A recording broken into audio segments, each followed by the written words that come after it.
Hi. He's doing the noises again, people. He's doing the noises again. I'm just going to create random creative intros every week, and I think it's just going to be sound effects from here on in. But hi. Yeah, hello. How are we?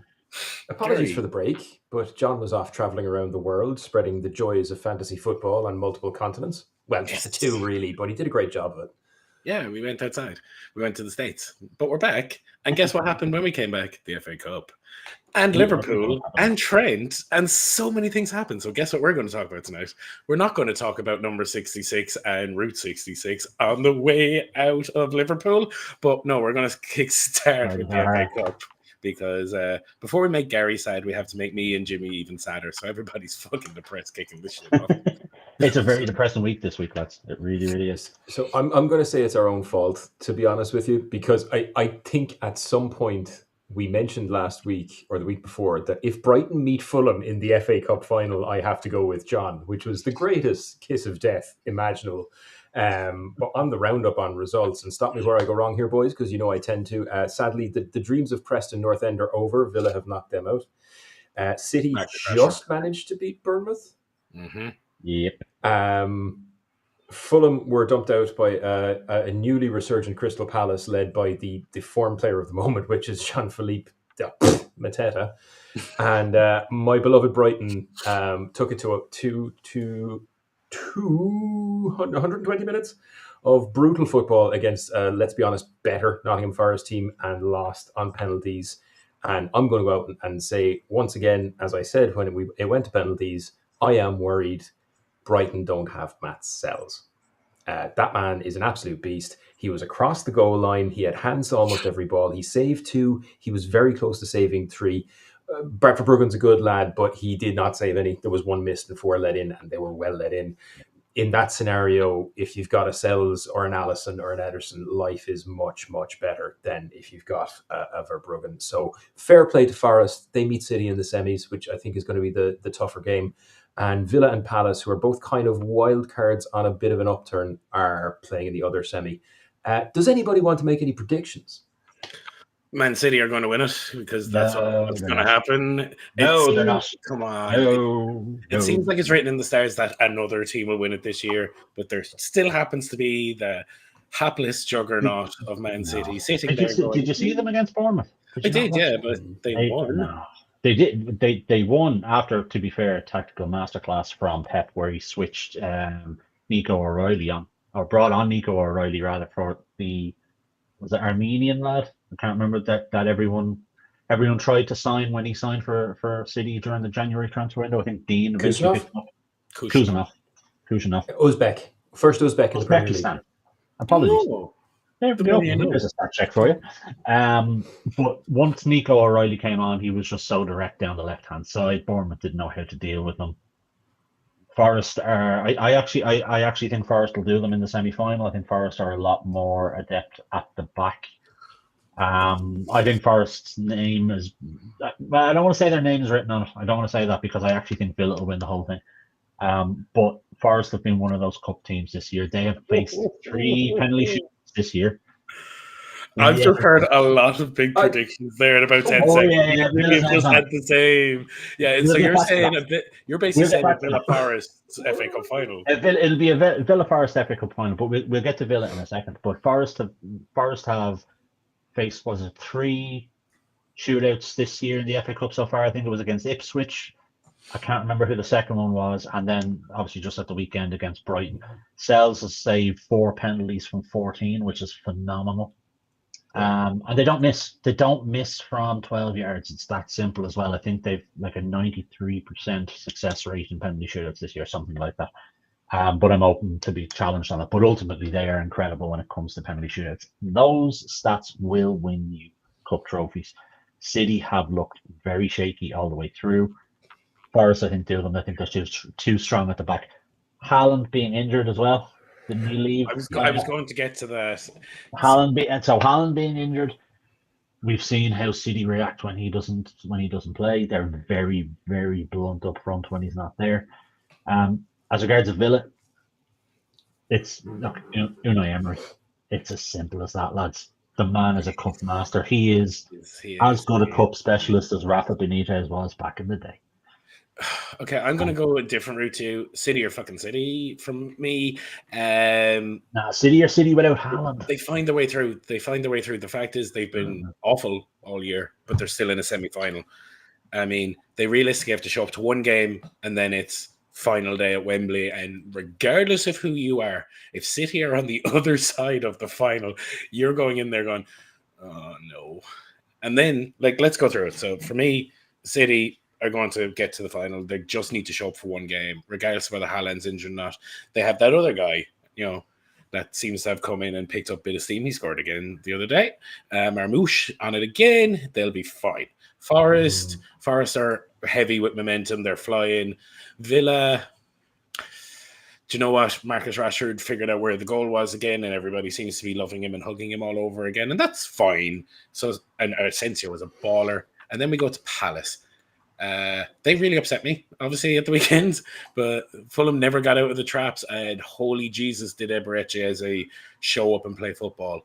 So much so that after the game, Glasner even went, we haven't seen this Eze all season. He's been on, off, injured, in, out, and it's almost like on Saturday he woke up and went, I think I'm all right.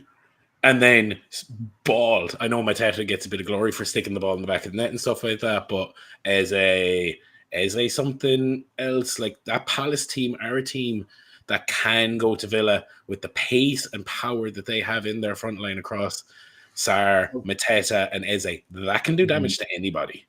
Are the games in at home and away, or they're at Wembley? It's one leg Wembley, and they're week 34, I think it is, because we've got a double game week in week 32, 34, and 35 this year, by the way. Yeah, that's where I think. This is where I come in. This is where I got to come in here, guys, because my heart says Forest, but my head says City. If I had balls, I'd say Palace. But here's the thing. A few weeks ago, we talked about how Forest were going to have a kind of a 4-week patch of big games that would make or break their season. They're coming out of that. City, as we have documented elsewhere, and read soon on more details over on statterdraft.com about everybody's run-in the Champions League. That's an upcoming article by some handsome devil. Villa are okay. They're doing what they always do, but they're a bit unpredictable. But Palace are about to go into their personal hell because they're one of the double game week teams, and it's one of the worst DGWs I've ever seen. They have City and Newcastle. I think Palace meet Villa and they're fucking wrecked by the time they get there. I don't think there's any chance of them getting to the final. And I don't think that City without Haaland, after a double game week, get past Forest. I think Forest are very good at a kind of steady pace. They've done their tough part. I think it's a Forest-Villa final, and I think Forest take it, if I'm perfectly honest with you. But I think Palace, they've had a good run, but this is as far as they go. The next few weeks are just going to be too demanding for that squad in a way that Nuno's squad have come through, but Palace just... I'm inclined to agree. I personally think it's going to be a Villa City final, and then City being City, it's a final, and City go home with a trophy, despite it being a terrible year. So, can we just address this here and now? City being City, and it's a final. Did you not see what happened last year at in the FA Cup final when they were playing United and they didn't show up, and United played them off the park and beat them 3-0? The one game Man United have shown up for in 2 years.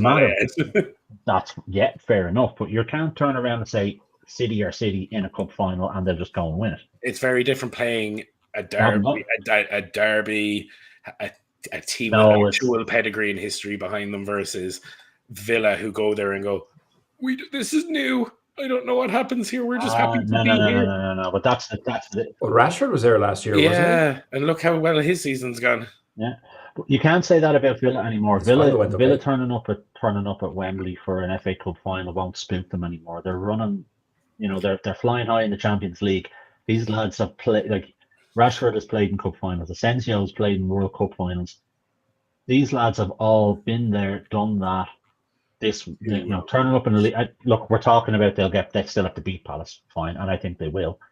It's a couple of tasty semi-finals though, because it is you can see very direction on both results. Yeah, it's the best possible draw for entertainment value, I think, because it's the two best match teams are playing each other in the semis, which may come at the expense of the final. I wonder though, would the European involvement hurt Villa more than City? Yes. Well, it depends what they prioritize. Villa are going You to. got Villa are going to go all in on this. Villa are just happy to be Sure. there. They're just going to chunder through and hope for the best and see how far they can go. City, however, they don't have that. They have to go all guns blazing for both of the trophies and then just sack off the rest of the league, essentially. See, I think City are going to go all guns blazing to make sure they finish in the top 4. Which look, they will. They'll finish 4th, fine. But City with it's like the big wild card here is Haaland. City without Haaland is just a completely different beast. We've seen it, and actually it might be something to look at before the FA Cup semi-finals. But we've seen the drop off from City when Haaland is not there.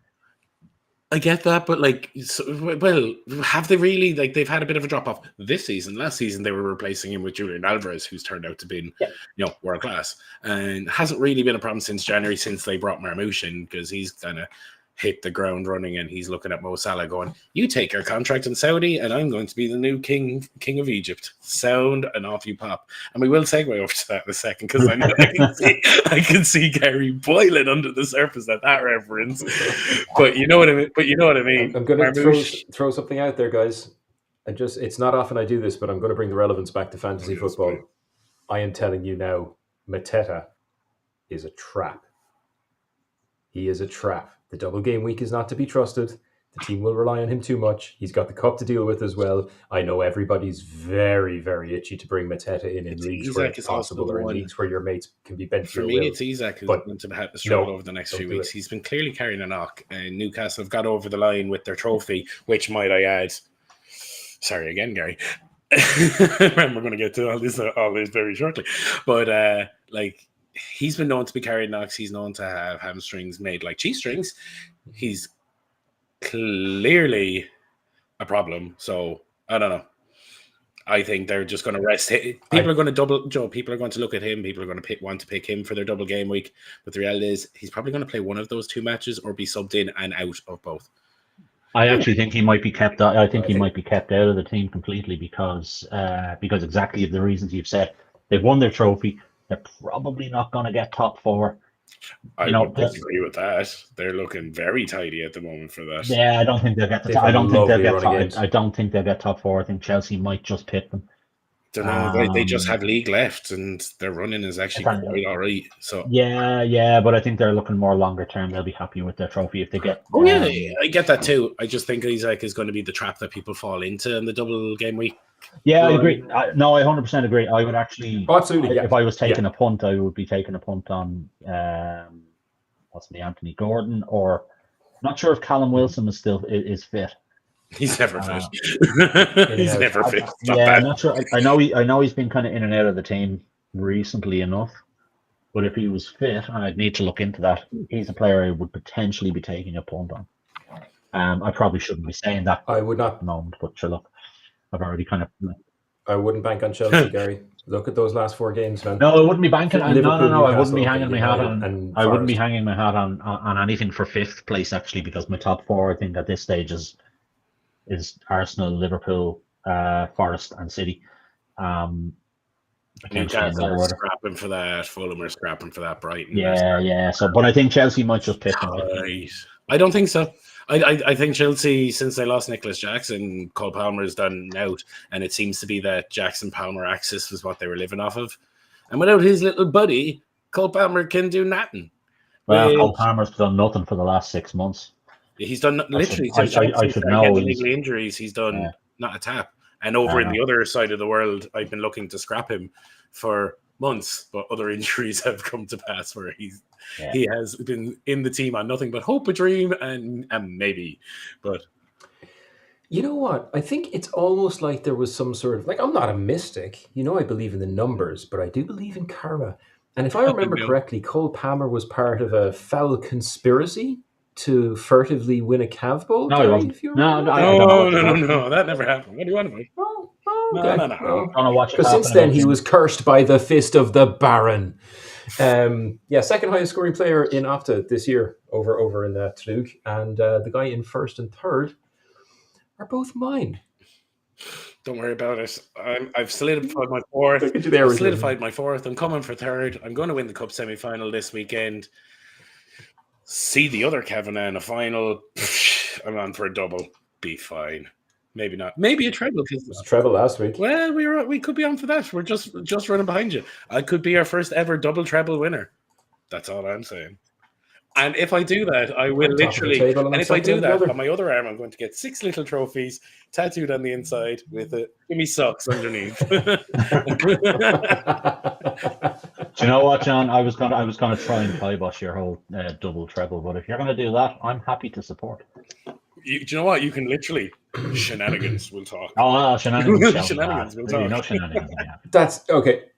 First of all, championship tattoos are something I'm absolutely down for. Secondly, we all know John uses his body like a coloring book. Like, it's no big deal if he gets tats. If I do it, though, different story, because I have no ink. Really? So you're going to get? Are you going? Ooh, we could have a tattoo bet flopping down here. Are we talking kind of Jimmy wins the league? Jimmy gets a tattoo. Jimmy gets the Statter logo. Maybe. I think. Well, no, because if I start branding myself with all of my crazy projects, there isn't going to be any skin left. But Statter logo on your big toe, just the wheel. If I the wheel on your big toe. Come here. No, have I ever told? Actually, sorry. Have I ever told you the story of Fred Toe? So my mate, every morning when he sits to do his business, the first thing he sees is Fred 16 or Fred 17 on his big toe. So this is a bet that we made a few years back. So this was his first bit of ink that he got, right? So a couple of years ago, I was like, Fred, I like Fred. He's actually a more attacking style midfielder than what he's been anticipated to be at. At Shakhtar, he took all the free kicks, this, that, and the other. He's going to score 2 goals in a game at some stage this season. No bother. The other fellow went, no chance. Grand. 2 goals in 1 game. Let's do that. What's the tattoo? What's the best? Right. His name and number tattooed on your big toe. So Monday of the week of magic comes around. About 5 weeks out from the end of the season. I meet up with my mate and I go to him, do you know what? Were we actually serious about this bet? Like, I don't want, we're not serious. Like, we're grown adults here. Let's not. And the man flexes out and goes, I can't wait. I will personally drop you to the tattoo shop. Can't wait. 5 more weeks. Screw you. This, that, and the other. Giving it the big one. So Thursday night, the Europa League comes about a minute and a half in. Fred scores a banger, 25 yards downtown, top bins. The group chat explodes. They're like, oh my God, it's happening. We have 95 minutes. Well, lo and behold, didn't the 96th minute come to pass in the game? He has just started his night shift up in work. Bang. Fred's second goal. Game is over. The message board. I have 80 messages on my phone in the space of about 10 seconds going, oh my God, it's finally happened. I was at his door at 9 a.m. the next day going, get in the car. He finished his night shift and I was waiting outside his front door going, get in. And we did a little tour of the city, finding out who'd be willing to do that and how much we were looking at. So basically, once we got that sorted, about 20 minutes later, tattoo on the toe, and that was his first bit of ink. So yes, Jimmy, we are definitely going to discuss this treble tat. If I do a double treble, I will get 6 little trophy icons inside my arm. That is fine. My little stars for being the greatest. Jimmy, I want the logo on your big toe. We'll see what happens. Okay, we'll discuss. I could be convinced on something. I can be convinced on something. I don't think the logo, but in the event of a treble, I quite like that system where you get a star when you win something. And in the event of treble, we may have to investigate this further. In the event of treble, that kind of segues us nicely into a brief league update for what's to come. If anybody wants a quick one. Obviously, there's been nothing happening in the Premier League for a while, so those of us who feed on numbers have been slowly starving to death for the last fortnight. This week's fixtures, the table has not changed. This week's fixtures, I have Joey, which would be an upset if Joey wins, let's say. Kim is still there and she'll be playing Dave. Those two are pretty predictable, but you never know. John plays... I play Dean in everything this week. And that's a 6-point game because you're literally 6 points ahead of him. You're also playing him in the first leg of the Cup this week, the semi-finals. Easy money. Got to clean him out with both leagues and foul swoop. Dean, you're going down, baby. I don't know. Damo has Dermot, who is happily reinstated at the top of the table, and there just isn't enough time to catch him. But he's only 6 points ahead, so it's not a done deal yet. About winning the regular season. Then we have what's probably the most unpredictable the two teams that you can never predict, the two Crystal Palaces of the league, Craggy Naggins and Spit on That Wang, where Gary takes on Jack. And I have to say, like, the way you two have been playing and engaging, it is actually a shame you're as low on the table as you are. And that's not a humble slag, right? That's genuinely, Jack is playing hard and he's getting loads of points, but there's so much going against him that he just can't get out of the bottom three. Gary, obviously you had some distractions and it's, your team doesn't score, but nobody's been scoring against you either. So, it's a shame. But that's it. The table is pretty settled at the moment at top and bottom. It's like the real thing. It's all happening in the middle. Over in the cup, John is playing Dean in the first leg, and then obviously next week second leg. And it's another fucking Cav Bowl. It's the 5th Cav Bowl of the season. We could have 7 this year, potentially 8, depending how the eliminator plays out. So I'm looking forward to that because, to be honest with you, most weeks this season, bar 4 or 5 weeks this season, I've actually outscored Dermot.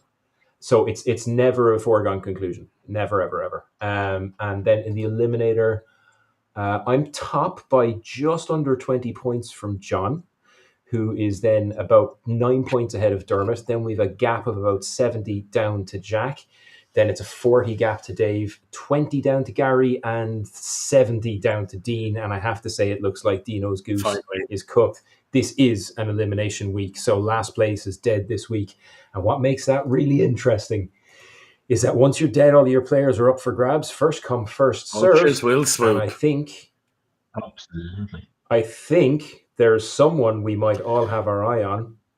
And to be perfectly honest with you, he would sit very, very nicely between Salah and Mbeumo. You mean the injured Viking? Because if I had Haaland, he'll be back. No. Well, actually, just on that, actually, there's been some breaking news from the Manchester Evening News, which I'm just looking at now, and it looks like he won't be back until the later stages of the season, so possibly the second last game of the season. So go on, take him. You can have him. Take him. Well, as is tradition, 5 minutes before the window opens, I'm going to check to see if you've all been lying to me, posting fake news articles, building fake social media networks just to throw me off. Wouldn't put it past either of you. We've never done anything of the sort. I would normally do that, but I'd never do it live. Jesus, was it Marty a few years back who was using his own website to create fake publications to drop into the chat?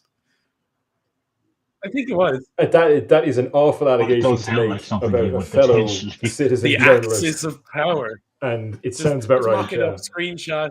What was in the contract, Gary? I don't know what was in the contract. I don't know what contract you're talking about. The there Secret are Service. For anybody who's listening and not sure what we're talking about, there are pictures of Gary and Martin in the boardroom of a company who we can name because they no longer exist. It was Carphone Warehouse. In the executive boardroom in their head office in Dublin, signing a contract called the Axis of... Just the Axis, wasn't it? Of cooperation. And it's been about 9 years and they've still never told us what was in that contract, but the two boys cooperated and colluded and collaborated throughout the whole season. There was 3 of us, actually. James. Joey hopped in, didn't he? Yeah, because the 3 of us were working in the office. We're talking about the OGs of the league. Who I feel like the next season... Shout out to James. I feel like next season, because of the season that is in it, of the first year live, of the actual app of Statter, I think it's going to be the year that we have to get in all of the league legends for one last ride, which means we're going to have to get Amo, we're going to have to get Jerry, we're going to have to get Reese, we're going to have to get Jenny, we're going to have to get them all. We're going to have a Chaos League next season. Love it. Oh, that'd be fun. Can we call it Chaos League? That'd be fun. Looking forward to next season now. And, with a twinge of sadness that our current format is coming to an end after a decade. But only that the egg of joy that it has been can crack and a beautiful little eagle of Statter can fly out or something. It's taken a while, but we're Evolution, baby. Evolution. We're nearly there. Speaking of which, I'm wearing the merch. Do you see we're getting so much better at this, like, turnaround, segues. There we go. Scan Jimmy's back. Join the waiting list. Am I going to say the line? I'm going to say the line. Like and subscribe on this video now. Smash that like button. Hit the follow. Retweet us. Quote us. Like us. Put us in your top 16 on Bebo. Follow us on MySpace. And suggest some topics for us to talk about. Keep suggesting topics because keep suggesting them. The Katie McCabe piece went down really well. I think we're going to have to write up a bit of a chaser story on that. I believe that's going to be one of the upcoming articles on the website over at standout.com. We actually, Jimmy has got a few articles. I have a few articles. There's going to be some more content. There's lots of content, but yes, the 250 cast for Katie McCabe is a big deal, and I want to look at that deeper and maybe kind of get into the story of her career and how she got there. So, yeah, keep an eye out for that kind of stuff on the site. While you're doing that, while John is looking backwards at the glories of things that have gone, I'll be looking at a little bit of the numbers of the things to come. With the, as I said earlier on, the last 8-10 weeks of the season, where every empires rise and fall, and the sun rises and sets on joy, victory, defeat, and humiliation, all join hands and dance, and then someone shouts Aguero. It's a wonderful, wonderful time of year. Sun is shining. Double game weeks are happening. Blanks are happening. It really is like the championship rounds for fantasy football fanatics. So this is where the fun is. If you're playing next door in the big game, that's cool. We salute you. At this point, you need to go to Reddit to get your instructions on how to play for the rest of the season. Here at Statter, we will be horse trading as we get closer to the playoffs. Gary, with his forked tongue and endless malice and banana skins, will be coming to do everything he can to fuck up my team. I'll see you on the flip side, guys. Dermot, of course, will be wanting to fuck up my team. Worse than it. There's John will be wanting to fuck up my team. I think like me and Gary haven't currently signed like the Starter Cast Alliance treaty or anything. Yes. Good. Yes. Good. That's called scat. Look at the fear on Jimmy's face. Alliance treaty. Fearless, man. Scat. Ouch. You couldn't take me. You can't take me. None of you can catch me. None of you can touch me for dust. The one I've been losing to is Dermot. That was only with your help and my own help. So anyway, I have no fear. Speaking of things that must come to an end. Very good. That's very good. That's one of your better segues, John. I will give you. Thank you. Yes, anyway, on the Route 66 straight out of Scouse land is Trent Alexander-Arnold. How much does it upset you that in his final season in English football that he has resided on my team all year? Your first pick for the last 5 years, and he's been on my team for his last. He was only my first. He was only my first pick for 1 year, and everyone laughed. He's been in your team for every other year. Or you've gone after Yes, but everyone laughed at me for taking Trent as my first pick in the year that I won the league. So anyway, at the end of the day, I won the league in the year. So yeah, fair. But it's interesting that our own little WhatsApp group blew up when this news kind of started making noise. In a week where WhatsApp and messaging groups have been front forefront of the news. But anyway, this is a bit of a heartbreak for me, I have to say. But look, I get it. I think my initial reaction was one of hate, and I think there was a couple of hashtags that went into that WhatsApp group, which we won't repeat here. For a couple of reasons, I don't think he's going to get what he wants at Madrid. Shitloads of money and many Champions League titles. I think he's going to. That's not what he's looking. That's not what he's looking for. What he's looking for is to win the Ballon d'Or. That's not going to happen. And he wants to be playing regular football at Madrid. That's not going to happen. He won't. Carvajal is a better defender than him. He's been injured all of this season. He's also old. If Dermot was here, he'd agree with me. Trust me. Old. I was actually about to ask who's the rotation threat there, because I know enough about Real to know they've probably got 9 dudes. No, the Carvajal is the first choice. I think he's 31 if I remember correctly. Yep. But happy to be stat checked on that one. At the moment, Valverde is playing right back because Carvajal has been injured. Valverde is central midfielder, so they do have that inverted tactic. They've also been playing Tchouaméni at left back quite a lot. Real Madrid are not just going to go for Trent this year. There's another little person who there's a bit of traction starting to grow on, and that is William Saliba. So, by all accounts, Real Madrid need to upgrade their backline. That's where their focus is this year. They need a new partner for Rudiger and someone. They do. They need someone. They need a whole new backline, but they think they're only two defenders away from being a nigh on perfect team. I actually, on reflection, I don't blame Trent for looking at this. Look, It's too good. there's levels to different clubs throughout Europe. We can all sit here and go that United, Liverpool, PSG, a couple of other clubs that you could name are the elite amongst Europe, and they are. Yeah. But right above them on their own Yeah. is Real Madrid. And I don't care who you are, if you've been playing football at any age, I don't care You what know money you're who earning. Real Madrid are. Absolutely. And if they come knocking, you're going running. There's And it's no been two that ways way. about it. And like anybody who thinks this is a new Oh, phenomenon. this is not new. This is not new. This is not even new for Liverpool. This is No. not like Steve McManaman United back in had David Beckham, who when Real Madrid came knocking, he went going. Ruud van Nistelrooy, when they came knocking, he headed off. They also had Gareth Bale went from Gareth Spurs. Bale. I went there as well, Cristiano didn't I? Ronaldo. They Yeah. took 3 years trying to extract him before they finally got him. Well, Mbappe from PSG. It's not. This is not. This is not. This Yeah. is not something that's Luis exclusive. Figo. We can go back to like the Galactico era of the late Yeah, 90s to really When Madrid come knocking, your head gets turned. It's as simple as that. As I say, it's not a new phenomenon for Liverpool. Steve McManaman moved on a free back in the early 90s.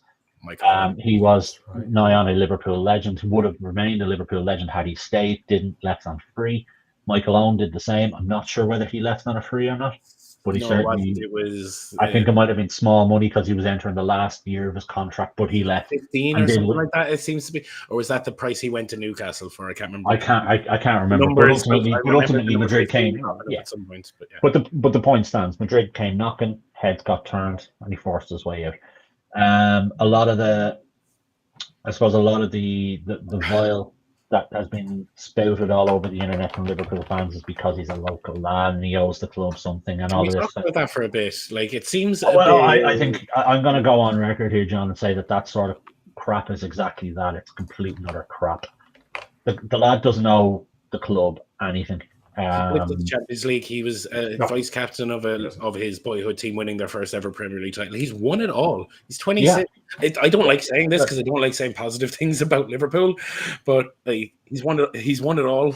Do you know what I mean? Yeah, he's won it all for fans to be turning around and going, you know, he's let the club down. He's not that good anyway. He's not, you know. That's wrong. It's completely and utterly wrong. Do I think he's throwing away a potential legendary status where they build a statue outside of Anfield for him? Yes, I absolutely agree with that. If he signed a long-term contract, he's captain when Virgil leaves, which is probably 2 years' time. No, that's also this summer, but we'll get to that. We'll get to that in a second. We'll get to that. He'd be captain when Virgil leaves. He would be held in the same regard as Steven Gerrard, possibly even higher because he's won a Premier League title, possibly 2 after this season. He's won Champions Leagues with, you know, and he was part of that. He was part of that Klopp team that will always be loved. Gerrard wasn't part of any particular team that would be loved and remembered other than the 2005 Champions League final winning team. So he is throwing that legacy away, and he's throwing that legacy away to be able to. He wants to win a Ballon d'Or. He won't win one at Madrid. He won't win one at all. He's not good enough to win a Ballon d'Or. And that's that's not a dig. That's just more of an acknowledgement of the other players who are there ahead of him. Mbappe, Harry Kane, Musiala, Jude Bellingham. About 6 guys on the team going into are going to be ahead of him on that list. Absolutely. You could name about 20 different players who are more likely to win a Ballon d'Or. Am I sorry to see him go? Yes. Am I heartbroken about it anymore? No, I was initially. Having looked at it, though, there are better options out there for him than Trent. And I have done some. Let me guess. Is front and centre Jeremy Frimpong? Jeremy Frimpong. Yeah, there you go. Yeah, of course. And Jeremy Frimpong apparently has a €40 million release clause from last year. He does have a fairly cheap release clause. He does. Yeah. And I've been looking at the stats. Question. Who is Jeremy Frimpong? Through the City Academy a few years ago. What City? And then he went over to Bayern Leverkusen and has been the right back in that Leverkusen team that basically only lost 1 game of football last year. And he has been good this year, and he's a beast. He is a beast. And he's Dutch. And he is Dutch, which will obviously help with Slot being Dutch as well. But If you look at the stats for this season, so Trent has played 28 games for Frimpong. Now we'll caveat this by saying German league Different versus league. English league, but you can only 90 can minutes only with a look at ball what we at your have feet. to have. Yeah, okay. It's a decent enough comparison. Frimpong's played 27 games. Trent's played 28. Frimpong has scored 4 goals. Trent has 2. Frimpong has 5 assists and Trent has 6. So that's 9 goals or goal involvements for Frimpong with 1 game less versus Trent this season. I'm just going to throw it out there. You sign Frimpong, you may not feel the pain that you think you're going to feel by Trent leaving, except for 40 million quid out of your pocket. There's a few. He's also a better defender. Yeah, there's a lot of teams in the market for him this season. But he seems to have a graw for Liverpool. If you listen to some of the comments he's been making in the media over the last couple of weeks, so inevitably he'll end up playing for Bayern Munich. So my question would be this, Gary: is this if as we all I think expect, Arnie goes shopping in the summer? Are we talking about someone to take the starting position, or are we talking about a rotation option for Bradley? No, starting position.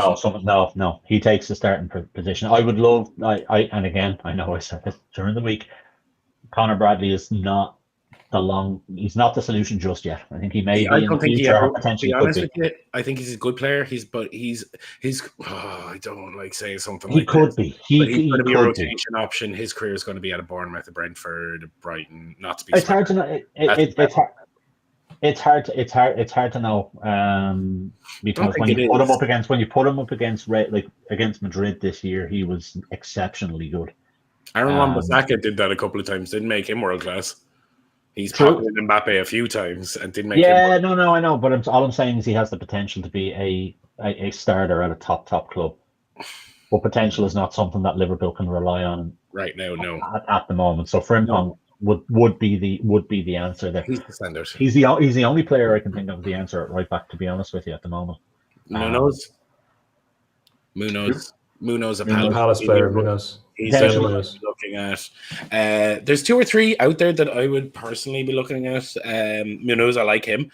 I do like Frimpong. He's very, very good. You can also potentially look at. I think the likes of Kimmich could be on the way out of Bayern this summer, and he obviously can play as a midfielder or a fullback. He could also be that option in terms of the inverted, the way Liverpool like to play. He could be that kind of nice curveball. You could get him for about 25, I think, in the summer. Those are the standouts, and then there is I can't think of his name, but he is playing for Marseille under De Zerbi at right back. He's very, very tidy.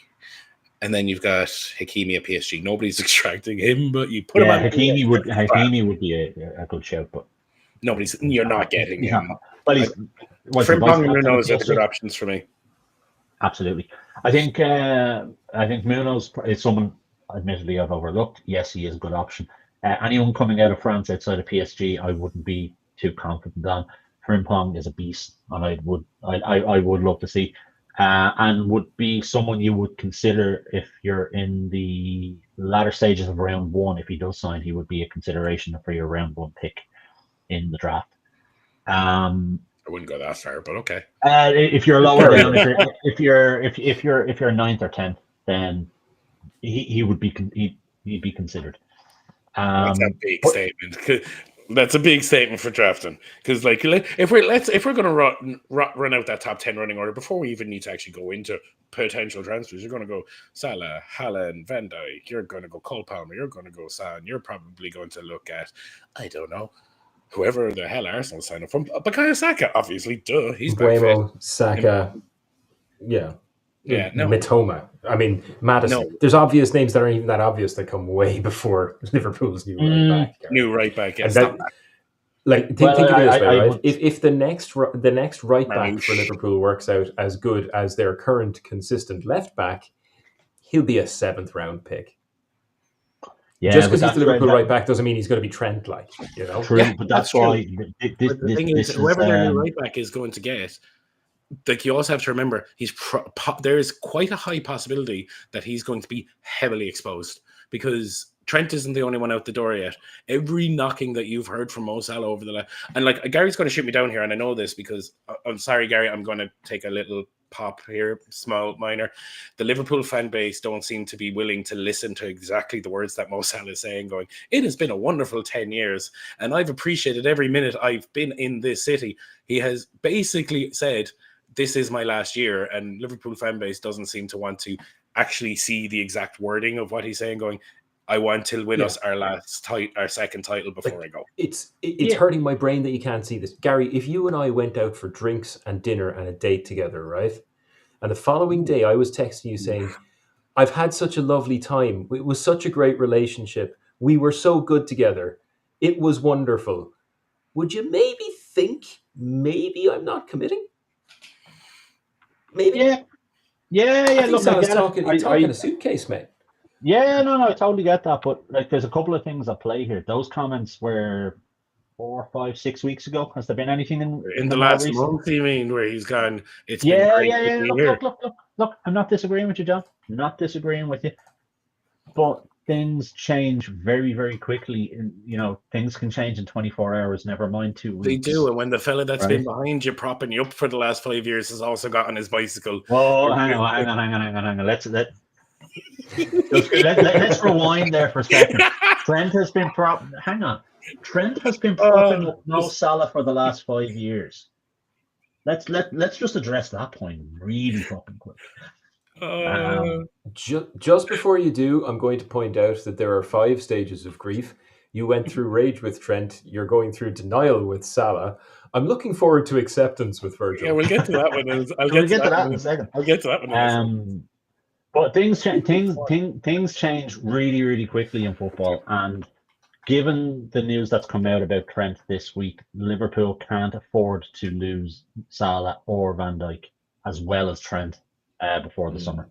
If they do, they're looking at a year of transition or massive investment in the summer, which I don't think they'll do, considering. Look, no, hang on a second. Okay. They can't lose all 3 players. The optics of it are bad. It'll have a massive, massive effect on any sort of income, around shirt sales, revenue, etc. All of that kind of stuff does have to be taken into consideration. Unless they go out and spend big money in the summer, which they're probably not going to do because FSG at the moment are looking at purchasing Malaga. And they don't do it anyway, with the exception of when they went out and bought Alisson and Virgil, and that was off the back of the Coutinho. So they don't. The net spend for Liverpool is very, very low. I think it's about 3rd lowest overall in the Premier League over the last 10 years. Yeah. So, but the thing is, the Salah situation is evolving. I'm not saying that it's absolutely possible, and it's possibly likely that he will go in the summer. Is it a done thing? No, it's absolutely not done. Would I be surprised if by this time next week we're talking about Salah having signed a new 2-year contract? No, I wouldn't. I absolutely wouldn't. I think what's happened is Salah has come out. He's made all of those comments in the last couple of weeks. Somebody in the club has gone, we're working on this. Just keep your mouth shut until the Premier League is actually kind of tied up so we can concentrate on that. That's when he'll announce he's off. And that could be it. Or it could be he announces that he stays. I would agree with you. Hang on. I'd agree with you that it's more likely that he will be gone. It's no way a done deal. Trent, on the other hand, looks like it's a done deal. But my biggest gripe with Trent is, number one, the legacy piece, but number 2, the way he's done it. Should have kept his mouth shut until the Premier League is locked up, which it isn't. I don't think that's him. I think that's the Madrid way, which is also why I don't think that's where Salah is going, because I think Salah has a bit of respect and has gone, I will tell you where I'm going when the league's sewn up. Yeah. He'll go out on a high and go, I've won Liverpool the record league, and I have been the king of Merseyside, and he'll take his gold hat and his golden boot and his Ballon d'Or placement. He won't win it, unfortunately, but he'll take those notions, his greatest ever season, and he'll go take his big fat payday. And I don't blame him. He's going to go. I don't. The only one I think he's potentially staying is Van Dijk, and the reason I would say Van Dijk's the only one likely to stay is his next team is probably Barcelona, and they haven't a pot to piss in. So Dutch, Ajax, Cruyff, Barca. It's Virgil van Dijk written all over it, but they can't afford to buy him. They can't afford to register anybody at the moment. No, that's the only reason I think he would stay. Yeah, I'm pretty confident Virgil will stay. I'm probably 50-50 on Salah whether or not he'll stay. Trent, as I say, is gone. I think he's just done it the wrong way. And I know you're saying that's the Madrid way. There's been nothing, to be fair to Real Madrid, and I hate them, but there's been no news or no chatter out of Madrid about Trent signing or anything like that. Nothing No, official. but they don't do that. They use Marca, the big publication in Madrid. There hasn't been any real noise about it. That's where the story came from. But hang on, right? No, let's talk. Real Madrid never. They use Marca to break stories and whatnot. That's absolutely fine. Trent himself has come out and said, "Yeah, I do want to join Madrid, and yeah, I'm looking at this and whatnot." And that's fine. So that's straight from the horse's mouth. You don't hear Ancelotti coming out and going. But has he actually publicly come out and said that? Because the only person I've seen doing public interviews about their Liverpool future has been Mo Salah. Trent hasn't actually done any public-facing interviews. These are comments through newspapers and articles, and people like Fabrizio Romano and Trent hasn't done a sit-down with Jamie Carragher. No, he hasn't done it. No, he hasn't. In the same way that Salah has done so with Gary Neville or an Athletic and gone. No, he hasn't. But he's done nothing to dispel it either. I mean, had he come out and said, "Let's talk about this when the league is over," which he could have very much done. Or he can say nothing at all and just go, "I'm a footballer and I'll go about my day playing football and I don't need to justify rumours one direction or another." Which again, I'd need to check whether or not he's actually said anything. I would need to look into it. He hasn't. He's not. There's been nothing directly from him. It's been through Marca. It's been through Romano. And he's a fucking tapping artist. I used to rate him. Now I'm just like, all right. No, Jimmy. I'm going to go on a little minor rant now for a moment because. I'm just going to go around there for a moment because this man's an absolute tapping artist. What he seems to do is, and like you can actually track this trend. In the last month alone, he's mentioned Dean Huijsen like 9 times. So when he gets a player where he's friendly with the agent, he seems to almost be this, "Oh, Huijsen, there's interest from Real Madrid and Liverpool and Man United, and none of these clubs have actually publicly said anything, but here's a little rumor mill to get the interest and traction for the guy." And then later on, when the deal is done, guess whose agent is going to send him a text message and go, "Psst, we're in the La Masia, is about to sign for Barcelona." He's a tapping artist, and he's now basically come from being an actual very good journalist and a credible investigator of transfers to basically being a paid shill, a mouthpiece for agents. And I really don't like that. It's ruining his credibility, in my opinion, and he should be better than that. I mean, look, you've just described the problem with about 99% of the content creators on the internet that are still human. I was just saying this the other day when I was talking to our sponsors, Squarespace. No, I'm kidding. But that's the nature of everything online now, isn't it? The loud voices and them with all of the he's made his basis as being a credible source of transfer and team news. And essentially now it's a case of, am I mates with your agent? Cool, yeah, I'll give you a hand. It's like Anthony was his most talked about topic in January. Not a Trent thing, not a Salah thing, not a where's Marcus Rashford going, not a I don't know. Alphonso Davies could have gone to Madrid on a free transfer. It was Anthony to Bettis because guess who he's buddies with is the agent. Nah, I'm kind of done and over him now, to be honest with you. It's very, very plausible that he gets phone calls from agents going, "Hey, will you break this story so my player can get a move to Bayern Munich or PSG or wherever it might be?" Yeah. That's not beyond the realms of possibility. We don't know whether that happens for sure because obviously we're not privy to that. But it's believable. It's very believable. You get my point. I agree with you, John. I like his credibility is shot for me. He tends to retweet a lot of the information that's already out there, particularly from decent journalists like James Pearce and Dan Ornstein from the Athletic. Whitwell, Carl Anka, some actual very. Yeah. I see Carl Anka actual people who do actual journalism when it comes to football. Like if you see Carl Anka's name on a Man United article, you go, right, that's well sourced and it's probably credible because he's a man in the know. Whereas for same for James Pearce for Liverpool as well. Today, let me retweet and go, and then I now take the traction and credit for that. And I'm sorry, Romano. So your man is just basically like TMZ for football. He's a tapping artist. Yeah. Okay. So he's become. Okay, well, good luck to him. Yeah. He's made a living off it. He's made a very, very lucrative living off. Here we go. 3 words, and he's made a career out of it. Yeah, absolutely. Fair enough. Well, look, we know Trent is on the way out the door. So there are some other players who are potentially out the door at Liverpool as well. Kanate looks like he's not going to sign a new contract. Robinson needs to go away, and which could be a. Well, we'll get to that in a second. So Konate is somebody who looks like he's out the door. PSG have come knocking. He's from Paris, hometown club, so on. Can see him going. He has 1 year left on his contract, so there'll be a fee involved there. But best of luck. Don't let the door hit you on the way there real quick again, because yesterday I saw a video, and it was Joe the way, like, when players go on international duty, the photographers take the pictures on entry and all that jazz. Do you know how the French team do it? Obviously, being the French team, it's a runway walking in fashion show experience. Of course. So Konate was wearing one of these Ziploc bag masks with a hoodie, green thing, where he zipped it down and was like, "Boo, I'm here, hello." And then you had, like, it was literally like every player coming in some like high fashion, like / sports brand attire. The boys are here to play ball, not beat. Yeah, that's just giving me Pulp Fiction vibes. There was only two players that came in normal. One of them was actually Tuchmeni, and he just came in like a tracksuit. And Dembele, being like one of the key figures on the French team, just came in like a standard puffer jacket and a pair of jeans. Whereas Konate looked, I don't even really know a word to describe it. He just looked like a ghoul.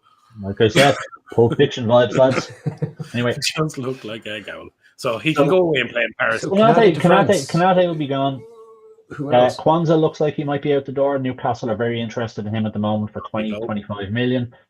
Again, would let him go. Darwin Núñez could potentially be gone in the summer. Who's going to pay for him? Well, no. There was rumours of a bid from Al Nassr in January of upwards of about 70 million euro. So apparently the interest hasn't gone away. Do I think we'll get 70 million euro? No, absolutely not. But the interest has not gone away from the Saudi Pro League. Mm-hmm. See you, Darwin. It's been nice knowing you. I do love him because he's an absolute wrecking ball. But over the last 2 months maybe, the effort just hasn't been there. I think his head is out the door anyway, so that's absolutely fine. I think Alisson could potentially be gone in the summer. They're not going to let him and Kelleher go. So you're 100% right, which is why the Georgian. Yeah, there's a Georgian lad coming in. There is the Georgian lad, but I think what may happen, because Alisson is coming up to the end of his contract, so I think it's 2 years left, if I remember rightly. There could be an argument made where you sell Alisson to get some money in to rebuild the other areas of the team, and you say to Kelleher and Marmadashvili, number one jersey is there, lads. Whoever wants it, go fight it out. Yeah, I think Kelleher. There is an argument for that. Fortune on that new keeper, and you're not going to sit him on the bench after spending what's it? North of 50, 60, I think is the fee. I think it's 50. It was around the 50 million mark. It's north of 50 anyway, and they're not going to pay that money and go to Queeving Kelleher for Ireland and go, "Come here to me, there, lad. Go slug it out with this fella." We spent. I think they'll say to the two of them, "There's the number one jersey with your man's name possibly already on it." But ultimately, it still means I think Alisson could potentially be fair in line for a big payday from Saudi as well, potentially. Núñez, as I said, is out the door as well. Salah, we've covered whether or not he's there or gone. The interesting piece is every other player that I've kind of mentioned so far, there are options out there for replacement, with the exception of Salah. Salah's just world class in this. Saka. Go by Eberechi and be done with it.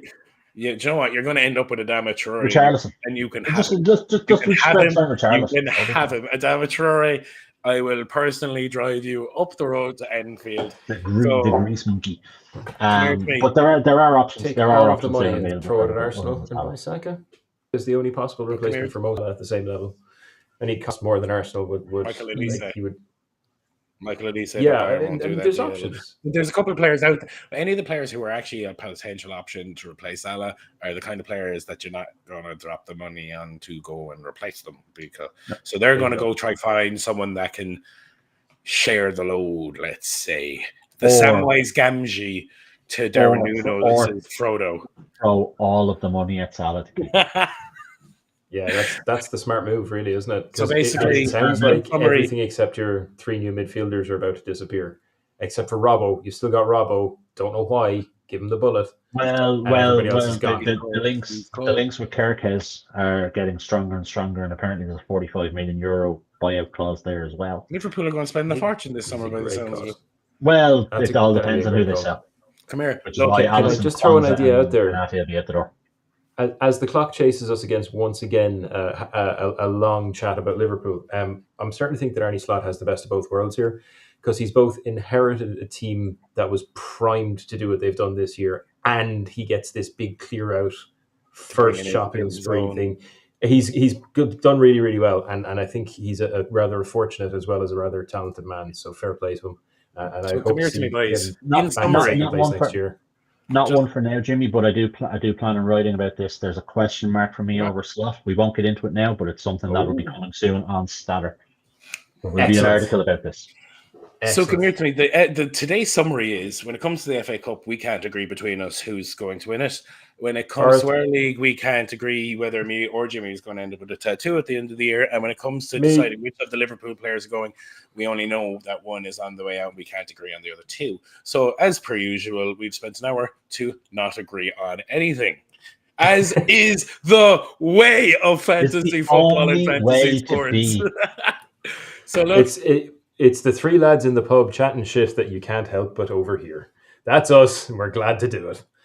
That's a lovely way to exit. So look, we're going to be back obviously next week. We're going to have week 30 of the Premier League. We're going to be facing into the double game weeks and the business end of the season when many, many things are going to happen. We're also going to be a few weeks closer to our launch. So if you want to be one of those first people to play fantasy football our way, which is AKA your way, we'll get into that. Head over to statterdraft.com, join the waiting list. You can see the promo video of what the app actually looks like right now on the homepage. Ooh, so shiny. Go do the thing, watch the thing, see the thing, read the thing, do the thing, join the waiting list. Stop listening to us for today. Join us again next week. Gary, Jimmy, Lovey, Levy, we're out in Gappa. Peace out. Good luck. Mwah!